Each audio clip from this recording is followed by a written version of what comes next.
Heidi ho all. I got Crusher, the Alchemist's other double IPA, probably the most commonly made one, besides Heady Topper, of course. And this is 8% alcohol. I got this at the brewery. It was canned June 29th, so it is a little over 2 weeks in the can. And I had this way back about 6 years ago when it was 9%, when I went to their brewery in Stowe that had just opened. And I have a really long, rambly, silly review with my friend. But since then, maybe I had it once since it went down to 8%, and I didn't even know what the hops were. But apparently, it's Citra hops are prominently featured in this one, as opposed to Heady Topper that existed before Citra hops did. So I'm wondering if this is kind of, now that it's 8%, more or less a Citra variation on Heady Topper. We'll see. Because, yeah, it looks paler than Heady Topper.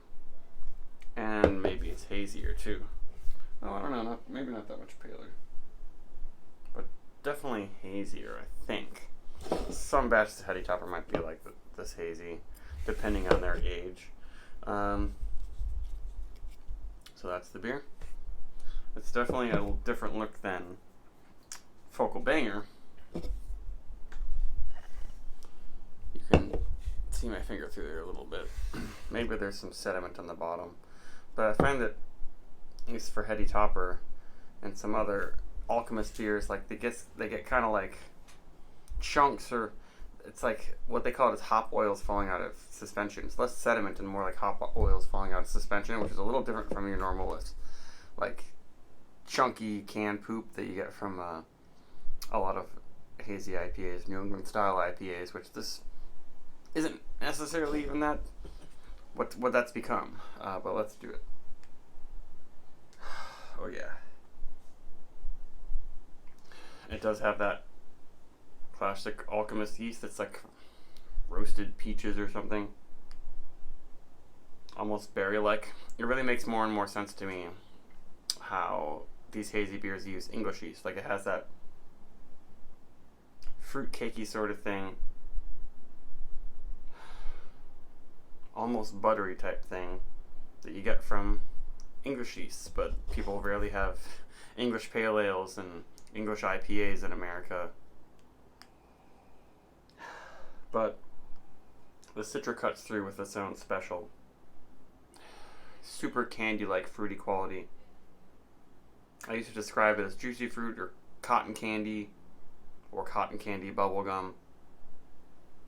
It's not quite bubblegum though. And this one, the Citra edition, it's got some definite qualities that you notice in Focal Banger, which is Citra Mosaic. There's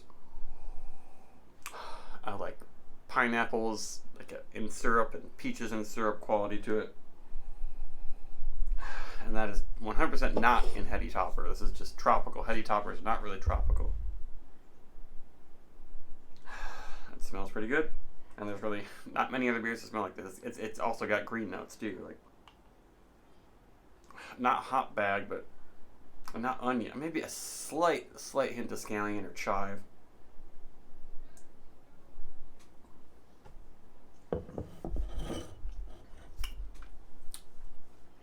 But bitterness, juiciness, spiciness.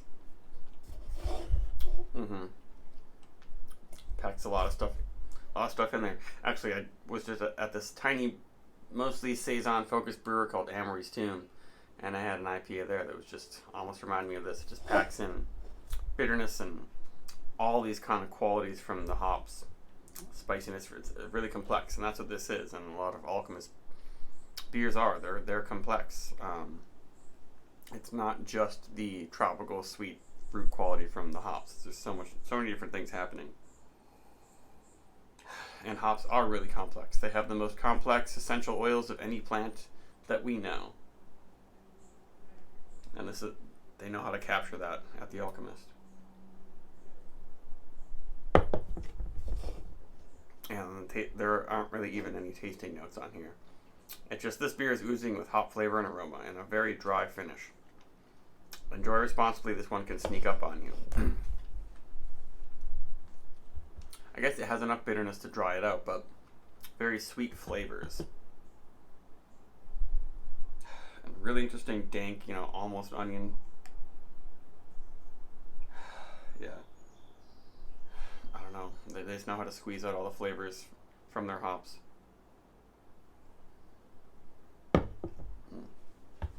And the feel is kind of soft. I mean, it's pretty good size for 8%. And wow, it just overtakes your palate with greenness. Like, it really seems like there are hops in this. There are a lot of these hazy, juicy IPAs that don't seem like they're beer products at all. They're just candy and fruit. This one, it tastes like beer, but with a lot of other intense fruity things happening.